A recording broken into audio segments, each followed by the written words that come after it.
Hello बच्चों, let's read this question. Proteins are biomolecule composed of alpha amino acid and alpha amino acid has a general formula RCHNH2COOH. The amino acids polymerize and form an amide linkage, peptide linkage between two monomeric amino acid units. The polymerization takes place as follows: NH2CH R1COOH plus NH2CH R2COOH plus NH2CH R3COOH. Polymerisation होगा, two water molecules release होंगे and हमारा tripeptide form हो जाएगा. Then two or more similar amino acids can also polymerize. For example, a dimer will be like NH2R CH C double bond O NH CHR C double bond O OH. तो ये हमारा एक also dimer form हो रहा है जिसमें दो amino acids combine होकर डाइमर फॉर्म कर रहे हैं. एंड इन ट्राइपेप्टाइड जिसमें हमारे तीन अमीनो एसिड्स कंबाइन होकर ट्राइपेप्टाइड फॉर्म कर रहे हैं. सो इन द अबव ट्राइमर जिसमें ट्राइपेप्टाइड फॉर्म हो रहा है, if R1 is equals to H, R2 is equals to CH3, R3 is equals to phenyl, then total number of optically active stereoisomers will be. So हमारे total number of optically active stereoisomers कितने होंगे? So इसमें हमें एक tripeptide दिया है और उसमें R1, R2, R3 ग्रुप्स बताए हैं कि अगर ये होंगे तो हमारे total number of optically active stereoisomers कितने होंगे. सो की कॉन्सेप्ट हियर इज दैट कि हमारे ऑप्टिकली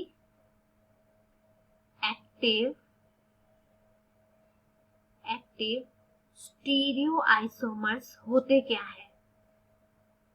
सो ऑप्टिकली एक्टिव स्टीरियोआइसोमर्स हमारे वो होते हैं which are capable of rotating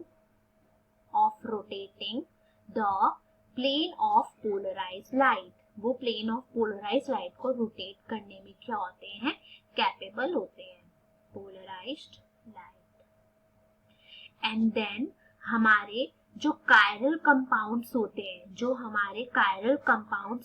chiral centre होते हैं जिन कंपाउंड्स में, तो वो भी क्या होते हैं, हमारे ऑप्टिकली एक्टिव होते हैं. So chiral compounds are optically active. तो बेसिकली हमें ये पता होना चाहिए कि कायरल सेंटर्स हमारे कंपाउंड में कितने हैं. तो जो हमारे कायरल कार्बन सेंटर्स होते क्या है. सो हमारे कायरल कार्बन सेंटर वो होते हैं in which carbon atom attached to 4 different substituents. जो हमारे कार्बन एटम जब 4 डिफरेंट सब्स्टिट्यूएंट्स से अटैच्ड होते हैं तो उसे हम कायरल सेंटर बोलते हैं.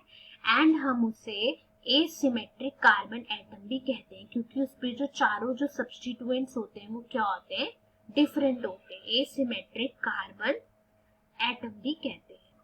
नाउ अब हमें जो ट्राइपेप्टाइड दिया है हम उसका स्ट्रक्चर ड्रॉ करेंगे. That is NH2 C R1 H C double bond O NH C R2 H C double bond O NH C R3 होगा यहाँ पर एंड देन H, देन यहाँ पर C double bond O OH.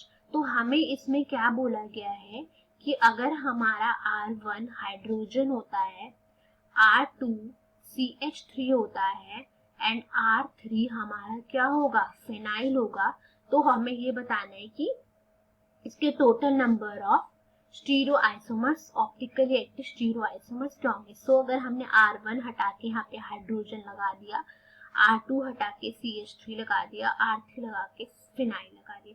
सो अब हमें बताना है कि इन कार्बन एटम में से हमारे कायरल कार्बन एटम क्या होंगे, हमें कायरल कार्बन सेंटर आइडेंटिफाई करने।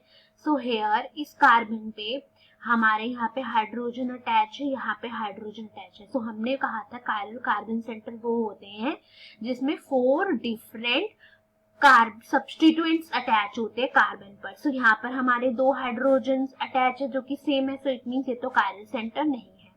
नाउ अब हम यहाँ पर देखें तो यहाँ पर हमारा इस पे CH3 अटैच्ड है एंड यहाँ पे हाइड्रोजन, और ये सब्स्टिट्यूएंट हमारा अलग है एंड इधर पे ये सब्स्टिट्यूएंट अलग है। सो इट मीन्स ये क्या है हमारा कायरल सेंटर, बिकॉज ये कायरल सेंटर पे जो चारों सब्स्टिट्यूएंट्स है वो अलग अलग है। नाउ अब हम देखेंगे दिस वन। सो ये जो कार्बन एटम है ये भी क्या होगा, कायरल कार्बन होगा, क्योंकि यहाँ पे फिनाइल है, यहाँ पे हाइड्रोजन है एंड हमारे यहाँ पर भी डिफरेंट कार्बन सब्स्टिट्यूएंट अटैच्ड है, और यहाँ पर भी ये वाली लेफ्ट हैंड साइड पे भी हमारे डिफरेंट सब्स्टिट्यूएंट्स अटैच्ड है। सो इट मीन्स हमारे नंबर ऑफ कायरल सेंटर्स कितने हो गए, नंबर ऑफ कायरल सेंटर कितने हो गए हमारे, 2 हो गए। सो अब to calculate total number of optically active stereoisomers को कैलकुलेट करने के लिए फॉर्मूला क्या होता है, 2n। So formula to calculate total number of optically active stereoisomers is 2 की पावर n। सो n जो होते हैं हमारे क्या होते हैं, नंबर ऑफ कायरल सेंटर। सो हमारे क्या होते हैं, ये नंबर ऑफ कायरल सेंटर होते हैं। नाउ अब हम यहाँ पर हमें गिवन है 2n। सो हमारा यहाँ पर n कितना आ रहा था, 2 है, क्योंकि हमारे नंबर ऑफ कायरल सेंटर 2 है। Then answer will be 4। तो इट मीन्स हमारे total number of optically active stereoisomers कितने होंगे, 4 होंगे। Now we look into all the options. So A है 8। सो हमारा 8 तो नहीं होगा बिकॉज हमारे कायरल कार्बन सेंटर ही कितने हैं, 2 है, तो 8 नहीं होगा। 6 भी नहीं होगा क्योंकि हमारे ऑलरेडी कायरल कार्बन सेंटर 2 है। 4 हमारा करेक्ट ऑप्शन होगा बिकॉज क्योंकि 2 कायरल सेंटर है तो 2 की पावर 2 4 आ गया।